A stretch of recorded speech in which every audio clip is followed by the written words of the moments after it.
Okay, so I'm going to be teaching a class right here, and it's called Great Voices, an in-depth look at 6 iconic rock and R&B singers. Susan came up with the title, which I think is a perfect title. And I chose 6 interesting singers. And I'm just going to read a little bit about the course because I kind of like this opening paragraph I wrote. Throughout the rich, long arc of popular music, there's always existed the great singer, the individual who elevates the great song to another dimension, a place where we as listeners are thrilled and inspired for the rest of our lives when we hear their work. This course will cover the lives and careers of 6 legendary rock and rhythm and blues singers from the period 1955 to 75. 5 Americans and 1 British singer whose work has embodied American roots music. Although all of them are known as songwriters and great performers, they made their mark as vocalists who could rock our socks off 1 minute while with the next breath cajole the sweetest melodies from the material they so passionately tackled. Taught chronologically, the 6 classes will be presented as a cultural musical journey through the amazing lives and work of these artists when they were at the forefront of popular music. The course will do this through several media. Those of you who have been to my classes have a sense of what it is. Those of you who haven't, I have a slideshow and I tell stories, and I have certainly accompanying photographs with the slideshow. And I play, CDs, audio CDs of these artists, and I've selected archival, interesting clips of them, usually at the peak of their powers, maybe doing a tune they're known for, and a kind of special clips. But what's different about my class is I take advantage of this piano we have hiding behind the curtain over there. It's a beautiful Steinway. I'm a piano player and a guitar player, and I demonstrate some of the styles on piano and guitar, and I usually will sing and perform 2 or 3 tunes each class from these artists, and it really helps. And I talk about some of the actual structure, and you don't have to be a musician to get something out of this class. It's not a music lesson. It's kind of more like music history and appreciation and fun, and I tell some stories about the artists that you may not know about. The first week is Ray Charles, the genius, the blind singer who came up through Atlantic Records in the early 50s and accomplished some of the most amazing things in all of popular music. Ray combined gospel and blues into a fervent, exuberant style that really personified the early days of rock and roll and rhythm and blues, and famous for having a great band and being a real perfectionist and incessantly touring all over the world. I think Ray broke down the barriers between sacred and secular music.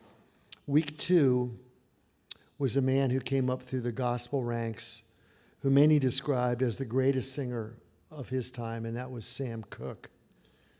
Sam Cooke was a member of the great gospel group, the Soul Stirrers, and in the late 50s and early 60s, Sam made his mark in popular music with just an amazing array of hits. And his records are timeless. His voice was a velvety vehicle that combined the inventive phrasing and restraint of a jazz singer with the emotion of gospel music layered over the beautiful melodies of pop music. And Sam died way too young. Week 3 is a fellow who also had a great nickname, The Voice, Roy Orbison from Texas. Now, Roy Orbison was perhaps the only rock star ever that wore sunglasses not to look cool, but to cover up his plain, almost nerdy features and his pathologically shy personality. It made no difference, though, because for Roy, it was always about the voice, that incredible 3-octave gift that he had that was pitch perfect, a cross between a baritone and tenor, could growl down low and soar up high. And Roy's songs were these 2.5-minute operatic, epic tunes of pain and longing and angst and love and romance and self-doubt. And they were different for rock and roll because they'd feature full-blown string sections and just choruses of background singers. Week 4, we talk about the white queen of soul, who is Dusty Springfield, who grew up in England but became infatuated with American music.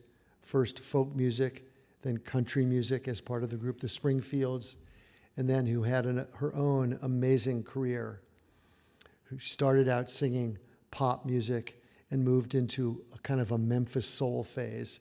We'll talk a lot about her iconic record, Dusty in Memphis, that had the song Son of a Preacher Man and many other of those soulful classics. Week 5 was a guy who was my hero growing up, and that was Otis Redding from Georgia. And Otis was really the face of Stax Volt Memphis soul music. He was backed up on record and frequently on tour by the legendary Stax Volt studio band that called themselves Booker T and the MGs. We will talk about Otis's life and show some great clips of him singing live and listen to a lot of his tunes. The final week is a tribute to the late, great Queen of Soul, Aretha Franklin, who we all know passed away last year. What a lot of people don't know is that Aretha, over the span of really 6 decades, her career lasted from being a teenager and going out on the road on tour to when she passed away last year in her 70s. Aretha just covered all the bases. Like Ray Charles and Sam Cooke, she started out doing gospel music, but soon she was doing secular music. And we'll learn about how her career at Columbia was going nowhere and how Jerry Wexler picked her up and made her a superstar at Atlantic Records, and how her dignified, classy approach to show business set the standard for many singers.